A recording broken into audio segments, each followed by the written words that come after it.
I got a story for you. If you like what you see, give me a like. If you really like what you see, subscribe. That would be awesome. Now back to the clips. I took my bike in to get the recall, reflashing of the ECU. I got there just when the dealership opened. They got me right in. It was forecast to rain that day, so I came prepared in case I got caught in the rain. The letter from Yamaha said that it would run about 20 minutes or so. People on the forum told me it would take about 30 to 35 minutes. Well, a little over an hour after they took it in, it was ready. Okay, no big deal. It had started to rain, but I was prepared. What I wasn't prepared for is I had taken off the Nelson-Rigg bag. Reason being, I knew the technician would have to remove the seat to access the diagnostic coupler. So the bag attaches to these two straps which are fastened underneath the seat. So I removed them. I wasn't sure if I left them on, if the technician would put them to the side and they would deliver me a bike without the straps, and I'd have to say, hey, where are my straps, man? Or if he would clumsily try and put them back on. So I figured I'll save myself and him some aggravation and just take them off. By the time I got home, it had stopped raining. A couple miles from home, it had tapered off, and then by the time I got there, nothing. At least not in my area. So I thought, I'm going to put the Nelson-Rigg tail bag back on. So I went inside, I got the straps, I got the bag. When I removed the seat, some things had been moved. I had the TST brake modulator that I had fastened down with a cable tie. That had been taken off, and it was just kind of bumping around in there. I can refasten it, but what was a big deal was my brake lights had been disconnected, and this technician, this incompetent technician, William B., failed to reconnect them. So I rode all the way home in the rain with no brake lights. That could have had devastating results. Had somebody been behind me and they don't see any brake lights come on, all of a sudden I'm getting closer and closer, and then boom, I'm hit. My bike's damaged. I'm probably going to be damaged. Their vehicle's going to be damaged. Can you say lawsuit?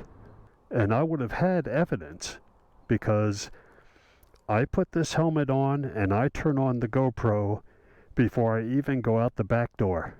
And I do a pre-ride check every time I ride the bike. I guess I should start doing pre-ride checks anytime I take it to the dealership for any type of service, which I won't do. I've pretty much learned to do most of the maintenance myself, but there are some things I just may have to go to the dealership service for. And should that happen, I will most definitely be doing a pre-ride check, which you really shouldn't have to do once you get it back from the service department. At least my service department. I'm good, thanks. Nice concerned citizen. It's nice that people ask. So that's my story. This is why I started doing my own maintenance.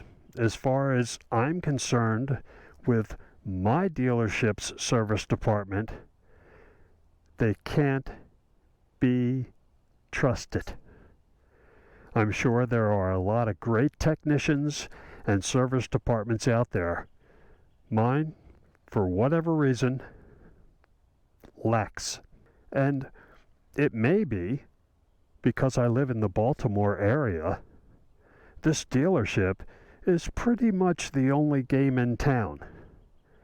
Maybe they understand that, and they're just not eager to perform the way they should. The good news is, I received a postcard in the mail yesterday from Yamaha wanting my customer feedback on my latest service, which was having the ECU flashed.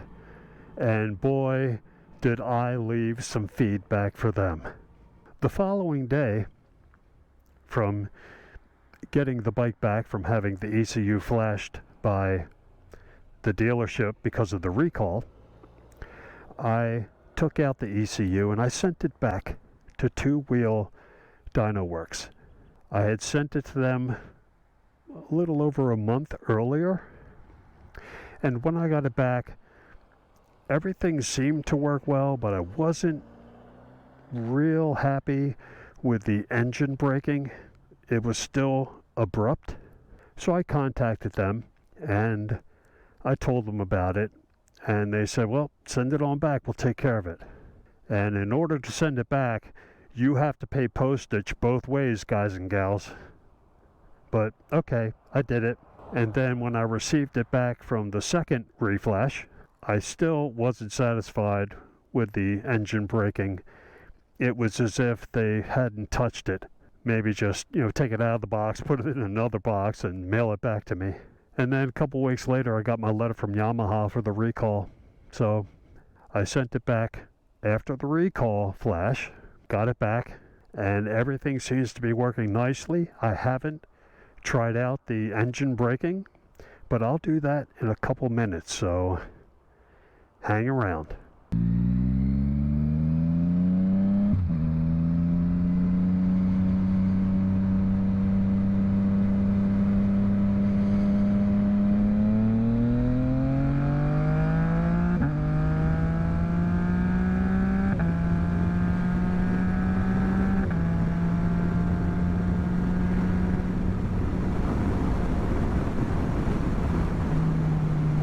Now that's what I'm talking about.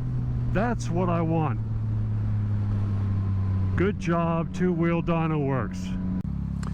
So thanks so much, always, for watching, for liking, for subscribing, and for just being out there on two wheels, guys and gals. Always a pleasure.